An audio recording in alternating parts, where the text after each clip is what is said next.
Most people read 4 books a year, if that. And with millions and millions of published books to choose from, picking the wrong one is easy. So, to help narrow your selection, I'm going to share 21 books that have changed my mind. Before I read the book, I thought one way.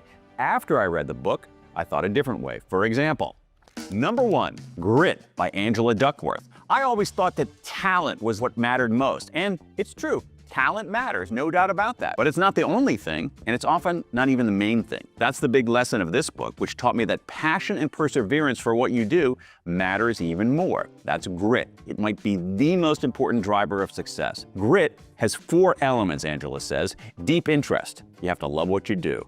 Deliberate practice. Work your butt off in difficult ways so you can improve. And meaningful purpose.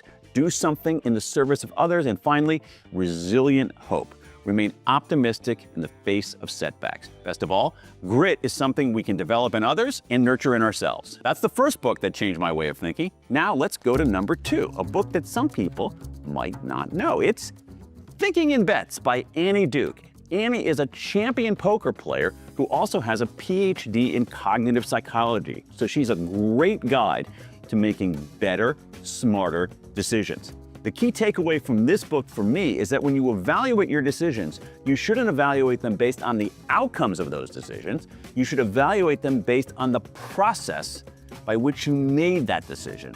She says too many people practice resulting.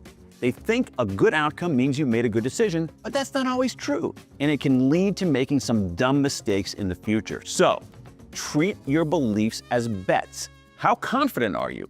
Estimate probabilities instead of assuming certainties, know what you can't control, and separate luck from skill. Number 3, Flow by the late Mihai Csikszentmihalyi. The best books give you a way to describe something that you know in your gut, but don't have the words to describe. That's what this book does. We've all had moments when we are so absorbed in a task that we lose a sense of time.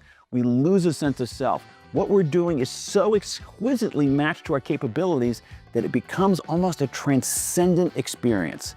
It's called flow, and it's a concept that Csikszentmihalyi introduced more than 30 years ago.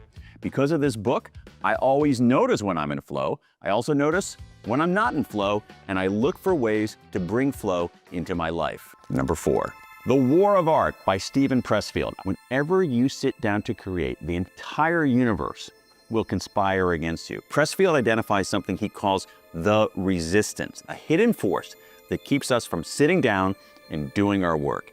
Amateurs succumb to the resistance. They procrastinate and self-sabotage. Professionals look the resistance in the eye and they challenge it every single day. This book had such an effect on my life that ever since reading it, I've had a sign on my desk that says, "Beat the resistance."